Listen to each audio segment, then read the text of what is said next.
Kusho ukuthi abantu bakaShemba bayezulwini. Baya kuliphi?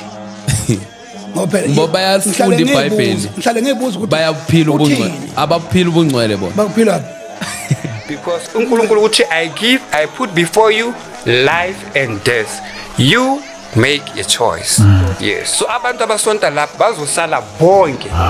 Because if the leader is corrupt, ibandla lonke lihamba ngalomoya walomuntu. So phumani lapho because you are wasting your time. Ne tithes enikhipha lapho nomnikelo awubhalwa ezulwini ngoba isonto belongs to the devil. Kodwa ukuthi umuntu wemaye kwaShemba uyasinda uyaphola nokufana uma ngoyenyangeni uyaphola ubuyipholile. Kodwa kusho ukuthi lowo muntu loyo uNkulunkulu. Futhi akusho lowo muntu loyo usebenzela uNkulunkulu. Uyayisebenzela nje uyelapha. Sure. Njengoba sivuma ukuthi inyanga ikhona ziyelapha. Makuvunywa uShemba akavunywa njengenye yenyanga ekhona emhlabeni ezelaphayo abantu baphile. Uyabona? Ufuna ukuthi uzale kabili. So ibandla eligcwala abantu abayi3 million ubamukisa phi? Angithi siyabuza? Siyabuza. Kunebandla lapha ekwathi kwaShemba bathandaza uNkulunkulu.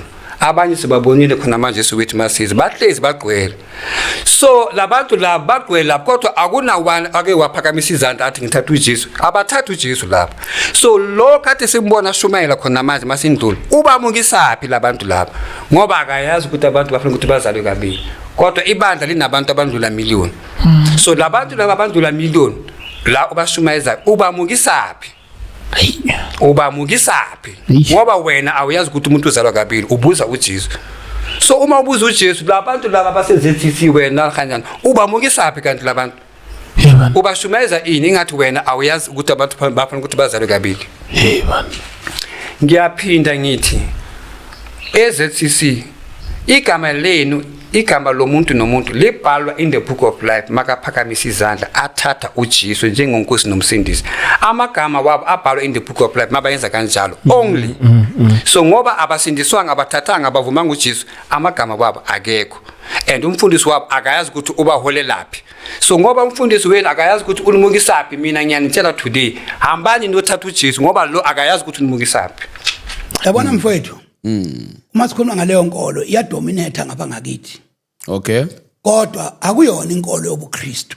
Hayibo. Ayikho ndawo eBhayibheli. Athi Shembe abantu baphume lapho uJesu akekho ngithi ngikhulumile ZCC ngithi uJesu akekho so uJesu uchazile ukuthi why angekho eZCC athi it is written in the book of Deuteronomy kungabi nabantu abakhothamela the star inkanyezi because there is a demon of star ezihokweni ebizwa igama lalo idemon libizwa Kaiwan idemon le star so anybody uma ubona abantu basezethisi bafaka istar sebathengisa umoya wabo kodwa abayazi ulikhanyana ubathengisile bona abayazi sazwana nje yes ngokufaka nje star ngoba uJesu abantwana bakhe abasindisile ubabeka istar sakhe la sibona ama devilship nabathakala once babona istar emall uhamba babona istar babaleka babona this is a true Christian babona ngestar kanti kahle it is not a star ubhalwe Jesus but ama devilship babona light babona that star they know that this is a true Christian umzalwane uya ezulwini lo then ke uSatan ngoba ubona ukuthi abazalwane uJesu babeka istar sakhe la siyakhanyisa and abathakathi abakhulu ukubhekana nayo if you live a holy life babona ngale star abathakathi so ke uSatan naye wenza ifake wanikeza ulikhanyana istar uSatan ulikhanyana wasinikeza abantu bakhe basibeke la uJesu unikeza abantu bakhe istar usibeke la it's a spiritual star sibona abathakathi nathi asikhona ukubona so ke uSatan ngoba it's a fake it's a copycat wakopa le star wasibeka la kubantu basezethisi that's why bagcwele kanje uSatan uba wine bonke ba ezihogweni bonke so uJesu uthi sibathe that's why I'm speaking right now ukuthi come out from the church of ZCC the Lord Jesus is not there why because the founder of the church is already in hell right now une department yakhe ezihogweni so abantu bonke abasonta eZCC mabashona mabafika ezihogweni babekwa kule department la kubekwe the founder of that church angeke akunamuntu aphuma kwaShembe azongena ezulwini akuna uNkulunkulu lapho akuna moya engcwele So if nifuna ukubona uJesu ngamehlo, nifuna ukusindiswa, nifuna ukungena ezulwini manje usuke emhlabeni, phumani today. Phumani kaShembe ngoba nizosala kuna Jesu lapho. uJesu uyanitshela and unitshela kaningi, come out from those churches. uJesu akekho lapho. Amabandla wabantu, and every church that belongs to umuntu uSatan uthi lakhe. uNkulunkulu uthi I put before you life and death. You make a choice. Yes. So abantu abasonta lapho bazosala bonke. Because if the leader is corrupt, ibandla lonke lihamba ngalomoya walomuntu. So phumani lapho because you are wasting your time. Ne tithes enikhipha lapho nomnikelo awubhalwa ezulwini ngoba isonto belongs to the devil. Alikho lithi Shembe eBhayibheli. Neli one verse eBhayibheli bangavethu lithi Shembe alikho. Number 2, ake sithi bavama ukubheda incwadi kaDeuteronomy chapter 18 verse 18 la uNkulunkulu wakhuluma khona noMose. Okay.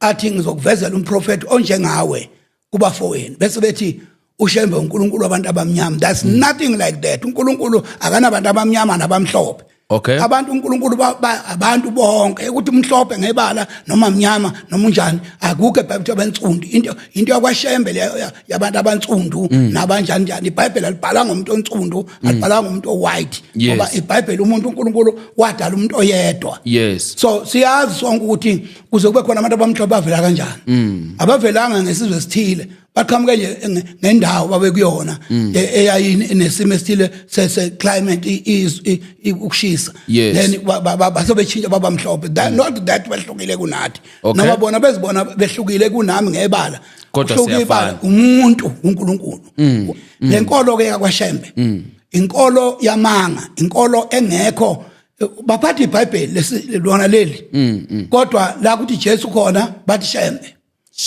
uyabona nje but Shembe is the way. Incwadi kaJohn 6 leyo.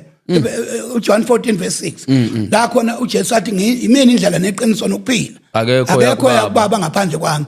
Bona sobethi Shembe is the way of which abafowethu angeke ngibazonde futhi ngeke ngilwe nabo angilwe nabo. But we must iqiniso silikhuluma ukuthi Shembe inkolo engekho.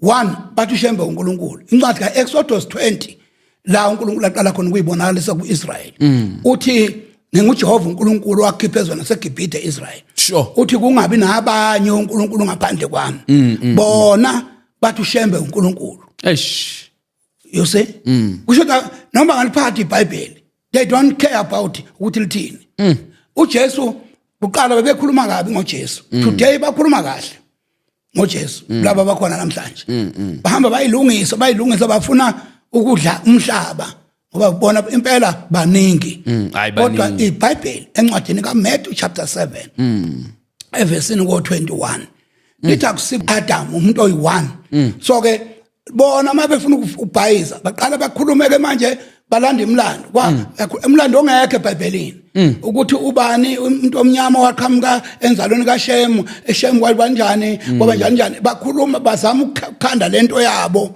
esizweni sakithi abantu abamnyama limele vele balinyazwa abantu abamhlophe so mawuzoqhamuka vele ucheka abantu abamhlophe vele abantu abakithi bogijima beze kuwe because they are wounded abantu abamhlophe even ngilapha nje nami ngaba angikho la abantu abamhlophe hayi ngoba baqhamuka nokuhlakanipha babamba abantu but uNkulunkulu abantu akabenza uNkulunkulu wahluke ngiqonda ukuthi bonke abathi inkosi abazongena embusweni wezulu bese thi iBhayibheli kuphela yilo owenza intando kababa osezulwini usho ukuthi ngiqonda ukuthi ngamanye amazwi Shembe olkhanyana wathi lezi inkolo lezi bo Mudise bo Chibini indloko okunye bo St John's inkolo zabantu ngamanye amazwi indawo zokwelapha abantu uba mawuya khona noma lengakithi kunenyanga kwakhona uMantamplani washona wawuthi uma uya khona usinde akusho ukuthi uma uyokwashembe usinde sewushembe uNkulunkulu akusho uma uyokwalikhanyana bakulaphe ngekofu uphile ukhanyana sekuNkulunkulu iBhayibheli incwadi kaChapter 2 incwadi kaPhilip Philip 2 eveseni ko9 kukhona lapha uJesu wazithobisa mayifika emhlabeni la wazithoba walalela kwaze kwasekufeni nasekufeni kwesiphambano bese ethi verse 9 ngalokho uNkulunkulu wamphakamisa kakhulu wamnika igama elikhulu kunamagama onke kuze kuthi ngegama lika Jesu ngithanda lo verse kuze kuthi ngegama lika Jesu amadolo onke akhotha aguqa sure bathi qala kwabasingelosi uqobo lwazo oguqa kuJesu na ngiyabona bezolukhanyana bezoshembe one day ngelanga lokugcina bafike bethula amakapisi babeke phansi bathi Jesu wena uyinkosi yeqiniso angazi lokwenzakalani ngabalandeli abantu abalahla uJesu bambiza ngamagama bamthuka yabona bangikhuluma so kuvele kulimala abantu kodwa bona bayakhuluma kabi ngoJesu asibathuki bona bazosibiza yabona njengoba ngayizwa le podcast bazo inhlamba le yesintu embi elihlaza bekubiza ngayo umdala inhlonipho ibalahlekele sure la sikhuluma to rescue ukususa umuntu ukuthi umuntu akabhaswa ukulandela ini ngoba uJesu uthe ensukwini zokugcina kovela oKristu abaningi kuthiwa ke Matthew 24 yes kovela oKristu bamanga abaningi bazovele bethi mina ngumKristu leli gama lithi Kristu the anointed one kusho ukuthi kovela abagcotshwa abaningi sure yokubabona begcwele nje choose my khethele mangafuna ukufunda iBhayibheli uzolandela into yomuntu ube phansi komuntu effect yokusinda komuntu baba ngiyayivuma angifuna ukurevela into eyiningi kodwa ukuthi umuntu emaye kwaShem uyasinda uyaphola nokufana uma ngayenyangeni uyaphola ubuye upholile kodwa kusho ukuthi lowo muntu loyo uNkulunkulu futhi akusho lowo muntu loyo usebenzela uNkulunkulu uyayisebenzela nje uyelapha sure njengoba sivuma ukuthi inyanga ikhona ziyelapha makuvunywa uShemba akavunywa njengenye yenyanga ekhona emhlabeni ezelaphayo abantu baphile uyabona lapha nje abantu amadoda amaningi ubona wakwebona inkolo namadoda amaningi njengenkolo yakwaNkanyana nenkolo yakwaShemba ayikho amadoda amaningi amadoda athanda ukudlala angithi okay mkhulu wayithithe amadoda angithi bathi impostoli uma bechaza ngendaba kaShembe kuthiwa bona bakhonza uNkulunkulu lo esimkhonzayo thina sonke but into abasuke babalekela ukuthi bakhonza ngesintu bona kodwa bekhonza uNkulunkulu angithi ukhona umuntu wathunywa uNkulunkulu munye they must allow they must bakuvumele lokho ukuthi uNkulunkulu akathumanga uShembe yabona njengami ngilanga ngibizwa uNkulunkulu wangithuma kusho ibangela but under the name of Jesus okay yabona naye uShembe angazithatha ngathi uvele ezulwini uthunywa uNkulunkulu kuzoma noJesu draw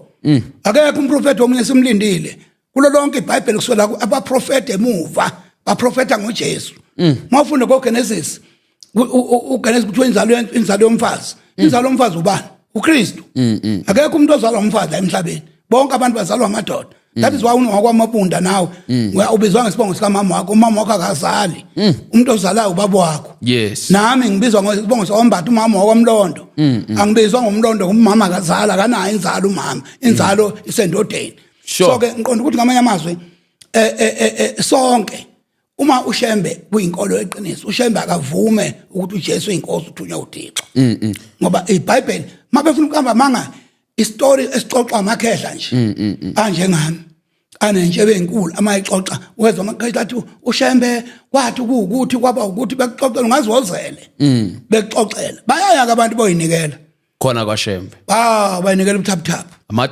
amadoda agcwele bayawuthatha abafazi ngithi laphana ukuthola umfazi uvele umhlale bahlala ebhentsini uyikhombele ugana ngagana ayi20 abafazi abanankinga kodwa inkolo yobuKristu ayivumi ndakona abafazi abaningi inkolo yobuKristu isithemba sivumelekanga kuKristu asikho akukho la sibona khona angithi baba ke sibuke lento abantu abahlukanisa iBhayibheli esikhathini saweIsrael kwakuyinkolo yokuye eKhenani engamfuni umuntu eholy ngendlela manje inkolo iyezulwini sohlala ezulwini noKristu nezingelosi kaThixo ingakho umuntu must be holy namhlanje so ku-Old Testament babethatha abafazi babaningi ngendlela abafuna ngayo kwangekho nkinga kodwa ku-New Testament umuntu ufuneka azathi uphila yiphi impilo sure so ngifuna ukusho ukuthi angigceki nje uShembe ngisho konke lokho kolukhanyana obani lezinkolo zabo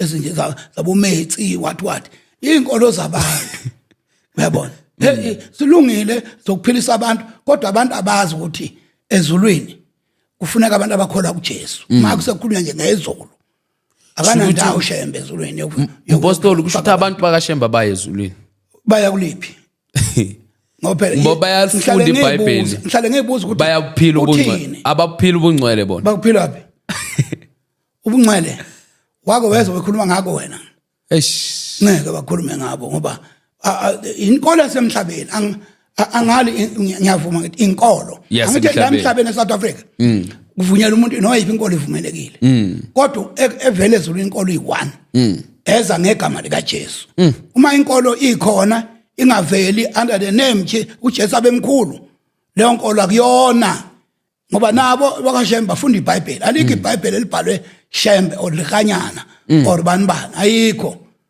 kuyacaca ukuthi ke mabethi bakholwa bakuthatha eBhayibhelini ukholwa kukho ngesizulu bakuthatha eBhayibhelini ukuthi umuntu uyabelieve umuntu aphenduke abhabhadiswe iBhayibheli lisho lokho